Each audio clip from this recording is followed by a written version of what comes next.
ভাই একসাথে চলে না শিক্ষা সন্তান একসাথে চলে না গুপ্তদের ঠিকানা এবার হবে না গুপ্তদের ঠিকানা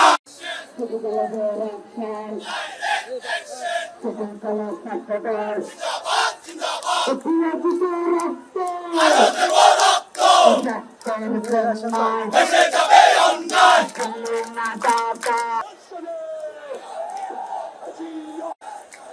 চলো রে চলো রাজাকারের দিয়ে দাও ফিরিয়ে দাও জামাত শিবির রাজাকার এই মুহূর্তে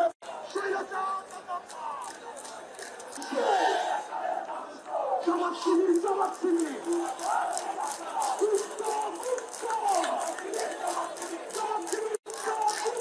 নিজের খাই নাই ওয়াসিমের কট্টলাই ওয়াসিমের রক্ত শহীদ ওয়াসিম মুক্ত শেষ হয়নি যুদ্ধ জামাত শিবির মুক্ত জাতের অবস্থান। গতকালকে আপনারা জানেন সিটি কলেজে আপনার ছাত্রদের দুইটি গ্রুপের মধ্যে ফেসবুকের স্ট্যাটাসকে কেন্দ্র করে একটি সামান্য বাকবিতণ্ডা এবং পরবর্তীতে তা ছোটখাটো হাতাহাতিতে রূপ নেয়। তো এই ধরনের ঘটনা কলেজে হরহামেশা হয়ে থাকে এবং এই সমস্ত ঘটনাগুলো আপনার এই সমাধান করার জন্য কলেজ কর্তৃপক্ষ আছে, কলেজ প্রশাসন আছে।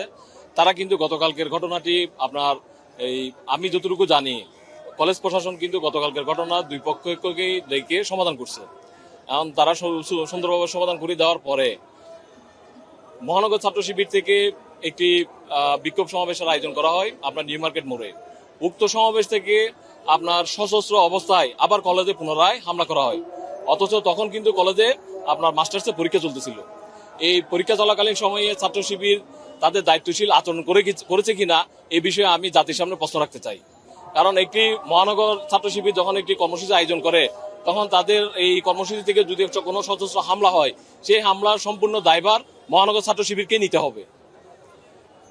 তো এই ঘটনাটি আমরা চাই ক্যাম্পাসে একটি সুন্দর সুষ্ঠু পরিবেশ, যেখানে প্রত্যেকটি ক্রিয়াশীল ছাত্র সংগঠনের রাজনীতি করবে, সবার রাজনীতি করার অধিকার আছে।